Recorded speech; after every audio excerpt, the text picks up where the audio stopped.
Assalamualaikum warahmatullahi wabarakatuh.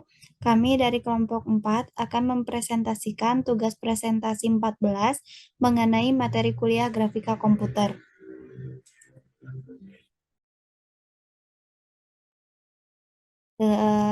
Dengan anggota saya sendiri, Vena Melinda Leonitama dengan NIM 341111911106 dan rekan saya Firda Ramasari dengan NIM 3411191127.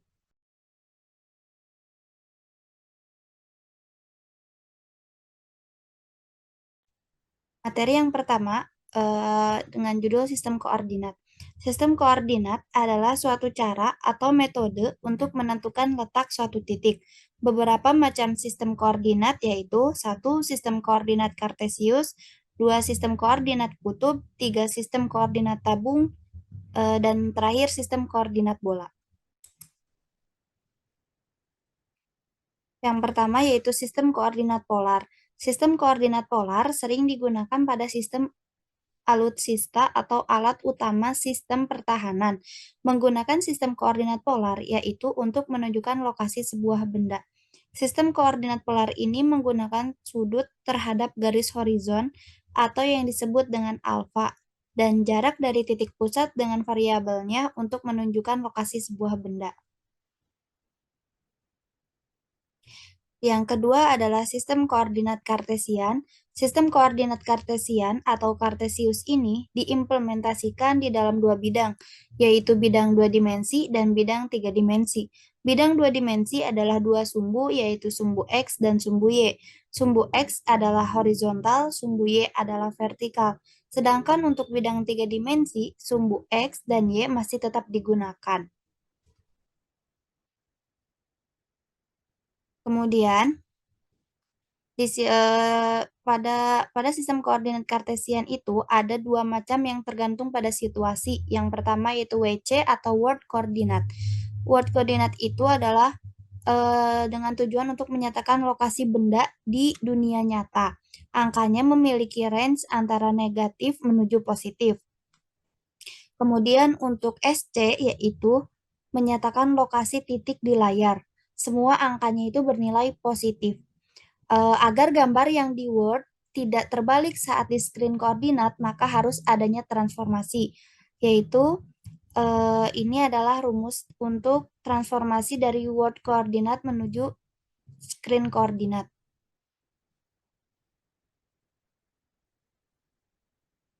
Kemudian algoritma garis. Algoritma garis adalah algoritma untuk menentukan lokasi piksel yang paling dekat dengan garis sebenarnya. Terdapat tiga algoritma untuk menggambar garis, yaitu yang pertama line equation, yang kedua adalah DDA algorithm, dan yang terakhir adalah Bresenham algorithm. Line equation. Untuk membuat garis menggunakan algoritma line equation, terdapat rumus yaitu Y sama dengan MX ditambah B, di mana M itu adalah gradien dan B adalah perpotongan garis dengan sumbu Y. Untuk mencari gradien yaitu Y2 dikurangi Y1 dibagi X2 dikurangi X1. Sedangkan untuk mencari perpotongan garis dengan sumbu Y yaitu Y1 dikurangi gradien dikali X1.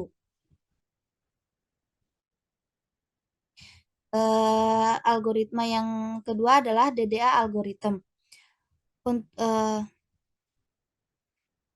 Algoritma ini menggunakan asumsi bahwa garis berada di kuadran 1 atau 2, serta garis bertipe cenderung tegak atau cenderung mendatar. Dengan rumus, jika garis gradiennya itu di antara 0 sampai 1, maka rumus yang kita gunakan adalah XI ditambah XI plus 1 sama dengan XI plus 1, dan YI plus 1 sama dengan YI plus gradien. Untuk garis di mana gradiennya itu lebih besar dari 1, maka kita menggunakan rumus YI plus 1 sama dengan YI plus 1 dan XI plus 1 sama dengan XI plus 1 per gradien. Untuk garis dengan M di mana M ini di antara 0 sampai negatif 1, maka kita menggunakan rumus XI plus 1 sama dengan XI plus 1 dan YI plus 1 sama dengan YI plus gradien. Untuk garis di mana nilai M lebih besar dari negatif 1, maka YI plus 1 sama dengan YI plus 1. Dan XI plus 1 sama dengan XI dikurangi 1 per gradien. Dan algoritma yang terakhir adalah algoritma Bresenham.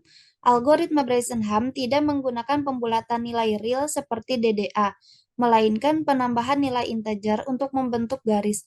Pada setiap iterasi algoritma Bresenham, salah satu posisi X atau Y diubah nilainya dengan 1.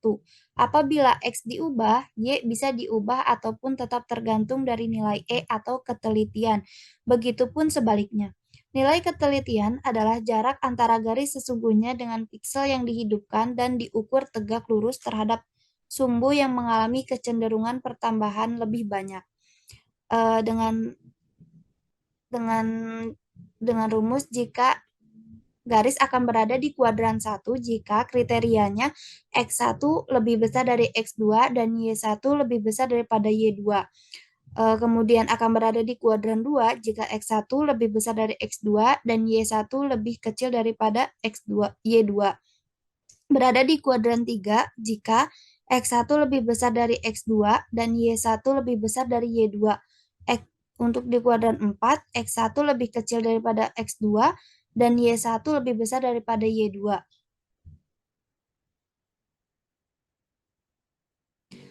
Kemudian selanjutnya adalah algoritma lingkaran.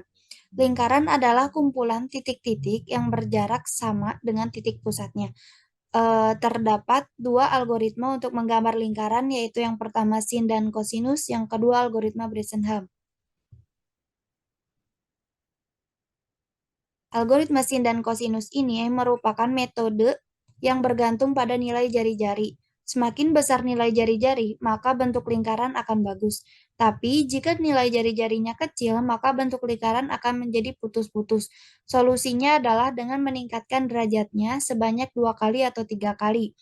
Dengan rumus X1 sama dengan cos alpha dikali R, Y1 sama dengan sin alpha dikali R. Kemudian untuk alpha itu sendiri, eh, 0 derajat dikurangi 359 derajat. Kemudian algoritma selanjutnya adalah algoritma Bresenham. Algoritma lingkaran Bresenham melibatkan angka integer dan tidak membutuhkan pembagian. Algoritma Bresenham hanya membahas pada kuadran 1, yaitu pada X di mana nilai X itu lebih besar dari 0 dan Y lebih besar daripada 0. Jarak antara H, F, dan D terhadap lingkaran sesungguhnya dirumuskan sebagai MH X1 plus 1 dikali 2 ditambah Y1 dikali 2 dikurangi R2. MD X1 ditambah 1 dikali 2 ditambah Y1 dikurangi 1 dikali 2 dikurangi R2. MV sama dengan X1 dikali 2 Y1 dikurangi 1 dikali 2 dikurangi R2.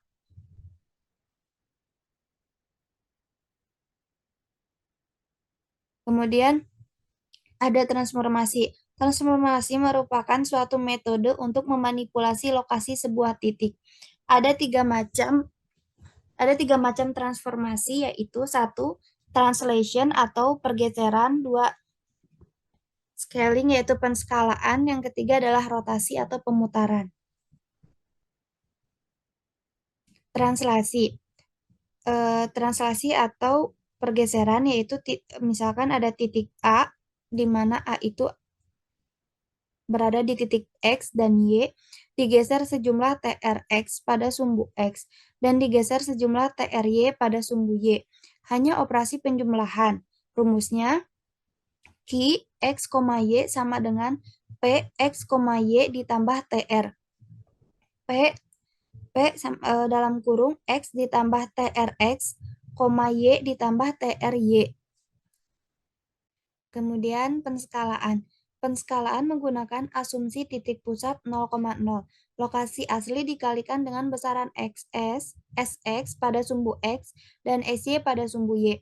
Hanya terdapat operasi perkalian. Jika skala positif untuk membesarkan objek, untuk negatif akan sebaliknya. Rumusnya X dalam kurung X, Y sama dengan A dikali S. A, X, Y dikali S, X, Y. A, X dikali SX, Y dikali SY. Yang selanjutnya akan dilanjutkan oleh rekan saya. Baik, yang selanjutnya di sini terdapat ada rotasi. Rotasi adalah suatu operasi yang menyebabkan objek bergerak berputar pada titik pusat atau pada sumbu putar yang dipilih berdasarkan sudut putaran tertentu. Rotasi biasa dilakukan pada satu titik terhadap sesuatu sumbu tertentu, misalnya sumbu X, sumbu Y, atau garis tertentu yang sejajar dengan sembarang sumbu tersebut. Titik acuan putaran dapat sembarang baik di titik pusat atau pada titik yang lain. Aturan dalam geometri, jika putaran dilakukan searah jarum jam, maka nilai sudutnya adalah negatif. Sebaliknya, jika dilakukan berlawanan arah dengan arah jarum jam, nilai sudutnya adalah positif. Untuk rumus rotasi di sini, yaitu X sama dengan R cos theta, Y sama dengan R sin. X aksen sama dengan X cos theta dikurangi Y sin theta. Y aksen sama dengan Y cos theta tambah X sin theta.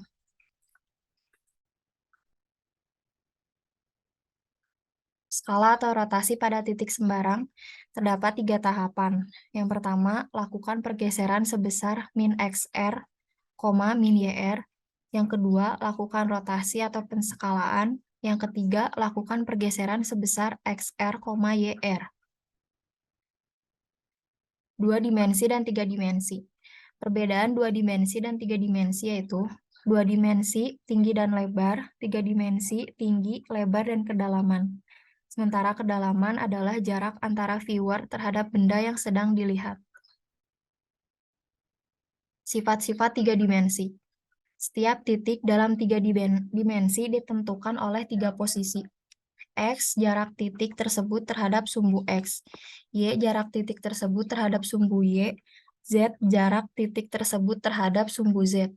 Posisi sebuah titik dalam 3 dimensi dituliskan dalam bentuk X, Y, Z. Pembuatan lokasi titik 3D. Ada 3 macam proses. Yang pertama, menggunakan peralatan seperti mouse 3D, scanner 3D. Scanner 3D yaitu alat yang digunakan untuk menghasilkan lokasi titik-titik 3D dengan cara menunjuk lokasi tersebut. Contoh, mouse, trackball, laser scanner. Yang kedua, menggunakan parametric surface. Digunakan untuk menghasilkan benda-benda yang dapat direpresentasikan dalam rumus matematika. Contoh, bola, donat, tabung, dan kon. Yang ketiga, menggunakan prosedur khusus, extrude dan surface of revolution. Extrude, prosedur menghasilkan lokasi titik 3D dengan menarik titik-titik 2 dimensi ke satu arah tertentu. Surface of revolution menghasilkan lokasi titik 3D dengan cara memutar profil pada sumbu putar. Representasi struktur data titik 3D ada 3. Yang pertama mesh, yang kedua rumus matematika, yang ketiga titik profil. Animasi komputer. Animasi komputer atau animasi CGI atau Computer Generated Imagery ini sendiri merupakan sebuah proses yang digunakan untuk menghasilkan sebuah gambar atau animasi itu sendiri dengan menggunakan komputer grafis. Dengan menggunakan animasi CGI, kita dapat membuat suatu animasi dengan adegan yang statis dan dinamis. Sedangkan animasi komputer hanya mengacu pada sebuah gambar yang bergerak. Animasi komputer dikembangkan di Bell Telephone Laboratories pada tahun 1960 oleh Edward E. Zayak, Frank W. Sinden, Kenneth C. Knowlton, dan A. Michael Knoll. Animasi digital lainnya juga dipraktekkan di Lawrence Livermore National Laboratory. Cara pembuatan animasi komputer, yang pertama ada praproduksi, seperti konsep, skenario, pembentukan karakter, storyboard, dubbing awal, musik, dan sound effects. Yang kedua, proses produksi, seperti layout, key motion, in-between, background, scanning, dan pewarnaan. Yang ketiga ada post-produksi, seperti composite, editing, rendering, pemindahan film ke dalam berbagai media berupa VCD, DVD, VHS, dan lainnya. Konsep dasar animasi. Yang pertama ada manual. Metode ini mengandalkan kemampuan animator secara penuh. Seluruh gerakan dibuat dengan insting dan skill animator. Biasanya digunakan untuk jenis animasi bergaya kartun, karena sifat gerak dari karakter yang ada di situ adalah hasil rekaan manusia yang tentunya sudah dilebih-lebihkan, juga menggunakan prinsip animasi yang lain. Contoh, Cars, Finding Nemo, dan Toy Story. Yang kedua, motion capture. Metode animasi yang menggunakan bantuan gerak karakter aslinya dan dipindahkan geraknya dengan alat motion capture. Kemudian diaplikasikan ke objek digital. Teknik akan membuat gerakan yang sama dengan aslinya. Contoh, film Avatar, Final Fantasy, Polar Express, Beowulf, Lord of the Ring, dan Last Samurai. Yang ketiga, dynamic simulation. Metode ini menggunakan penghitungan secara fisika pada objek yang akan dianimasikan, lalu disimulasikan secara real-time. Terdapat beberapa penghitungan sebelum objek dianimasikan, misalnya berat atau massa benda, gaya gravitasi, benturan, kekuatan angin, dan lain sebagainya. Contoh animasi bola jatuh, kain, percikan air, benda hancur, dan rambut. Yang keempat, partikel. Sekumpulan objek yang dapat dianimasikan secara bersamaan membentuk sebuah pola. Contoh, asap, daun berguguran, api, hujan, salju, dan segerombolan burung. Prinsip-prinsip animasi.